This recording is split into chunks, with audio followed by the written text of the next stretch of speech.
कौन है ये लोग कहां से आते हैं এই যে দেখেন গাইজ আমাদের সেই সেই চকিনা মরুভূমি এখন কাদায় পরিণত হয়েছে।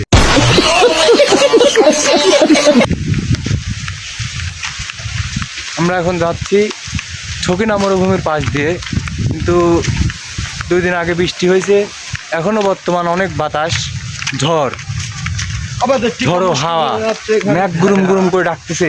সঠিক বলেছেন। ঠিক আছে, তো এখন আপনারা দেখেন যে চকিনা মরুভূমির অবস্থাটা কি। এই যে গাইজ, এই যে আমাদের সেই পুকুর পাড়, আর এখানে আমরা শাক রোপণ করছিলাম। তো এখন এক চালান তুলছি, তো তোলার পরে শাকের এখন পরিবেশটা এমন এই পর্যায়ে আইছে। তো আপনারা দেখেন যে আসলে শাকগুলা তোলার মতো হয়েছে কিনা কমেন্টে জানান। আর দ্বিতীয় কথা হচ্ছে কি যে আমরা এখন শাক উঠাবো, এগুলা বাজারে নিয়ে বিক্রি করবো। আর যার যার শাক লাগবে, ঠিক আছে, অনেক সুন্দর লাল শাক, তো যার যার শাক লাগবে আপনারা সবাই কমেন্টে জানাবেন। আর বিশেষ করে আমাদের হচ্ছে এই পুকুর পাড়ে কলা গাছ লাগাইছি 2 পার। তো এখন আশা করি যে আর 2টা পার আছে, এই 2টা পারে হচ্ছে কলা গাছ লাগানো লাগবে। তো আমাদের হচ্ছে 2টা লিভার লাগবে। এখন দর্শকরা আপনারা এখন 2টা লিভার আমাদেরকে জোগাড় করে দিন।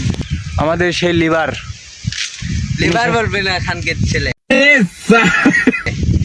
এই লিভারই আমাদের শাক তুলবে এখন। দেখেন গাইজ, আমরা হচ্ছে এই যে গাডার দিয়ে শাকগুলো আটি বাঁধি, এই যে গাডার, ঠিক আছে, এটা দিয়ে শাক আটি বাঁধি আমরা। তো এখন আমরা শাকগুলা উঠাবো। যার যার শাক লাগবে কমেন্টে জানাবেন, তাদের বাসায় গিয়ে শাক পৌঁছাই দেবো ইনশাল্লাহ। আফসোস একটাই যে শাক আমরা বুনেছি, তো হচ্ছে শাকের দাম আমরা পাই না। সঠিক বলেছেন। এটাই সর্বোচ্চ কষ্ট গাইজ, এটাই সর্বোচ্চ কষ্ট। আর এই সেই আমাদের প্রকৃত লিভার। এই যে দেখেন গাইজ, আমার দোস্ত সেই প্রকৃত লিভার। এই যে গাইজ, আমাদের এই মাত্র শাক তোলা শেষ হলো। দেখেন